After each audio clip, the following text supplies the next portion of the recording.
തെക്ക് കിഴക്കൻ ബംഗാൾ ഉൾക്കടലിൽ വീണ്ടും ന്യൂനമർദ്ദം രൂപപ്പെട്ടു. അടുത്ത ദിവസങ്ങളിൽ വീണ്ടും ശക്തി പ്രാപിക്കുന്ന ന്യൂനമർദ്ദം ഡിസംബർ 11 ശ്രീലങ്ക തമിഴ്നാട് തീരത്തിന് സമീപം എത്തിച്ചേരാനാണ് സാധ്യത.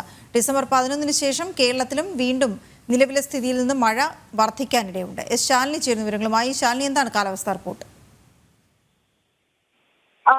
സംസ്ഥാനത്ത് വീണ്ടും മഴ ശക്തമാകുമെന്നുള്ള സൂചനകളാണ് ഇപ്പോൾ ഈ ഏറ്റവും ഒടുവിലായി വന്നിട്ടുള്ള മുന്നറിയിപ്പിൽ കേന്ദ്ര കാലാവസ്ഥാ നിരീക്ഷണ കേന്ദ്രം നൽകുന്നത്. ബംഗാൾ ഉൾക്കടലിൽ ഒരു ന്യൂനമർദ്ദം രൂപപ്പെട്ടിട്ടുണ്ട് എന്നതാണ് മുന്നറിയിപ്പ്. അതിൽ കിഴക്കൻ ബംഗാൾ ഉൾക്കടലിൽ ന്യൂനമർദ്ദം രൂപപ്പെട്ടു. ഒപ്പം തന്നെ അടുത്ത ദിവസങ്ങളിൽ വീണ്ടും ശക്തി പ്രാപിച്ച് തീവ്ര ന്യൂനമർദ്ദമാകാനുള്ള സാധ്യതയുണ്ട് എന്നുള്ളതാണ് പ്രവചിക്കപ്പെട്ടിട്ടുള്ളത്. ഡിസംബർ 11 ശ്രീലങ്ക തമിഴ്നാട് തീരത്തിന് സമീപം എത്തിച്ചേരാൻ സാധ്യതയുണ്ട്.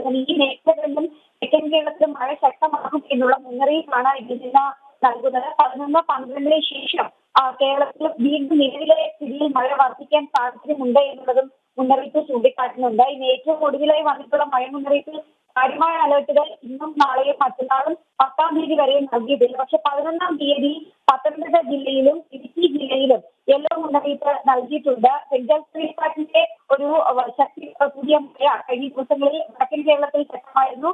തെക്കൻ കേരളത്തിലെ ചില ജില്ലകളിൽ സംസ്ഥാനത്തിൽ മഴ തീവ്രമായ സാഹചര്യം കൂടിയുണ്ട്. എന്നാലും ഒരു ഇടവേളയ്ക്ക് ശേഷം വീണ്ടും സംസ്ഥാനത്ത് മഴ ശക്തമാകും കേന്ദ്ര കാലാവസ്ഥാ നിരീക്ഷണ കേന്ദ്രം നൽകുന്നത്. അതോടൊപ്പം തന്നെ മത്സ്യബന്ധന തൊഴിലാളികൾക്കടക്കം ചില മുന്നറിയിപ്പുകൾ കൂടി ദിവസങ്ങളിൽ കേന്ദ്ര കാലാവസ്ഥാ നിരീക്ഷണ കേന്ദ്രം നൽകുകയാണ്. അതിൽ ഏറ്റവും പ്രധാനപ്പെട്ടത് 7-ാം തീയതി, അതായത് ഇന്ന് തെക്ക് കിഴക്കൻ ബംഗാൾ ഉൾക്കടലിന്റെ തെക്കൻ ഭാഗങ്ങളിൽ 35 മുതൽ 45 കിലോമീറ്റർ വരെ വേഗത്തിൽ കാറ്റ് വീശാൻ സാധ്യതയുണ്ട്.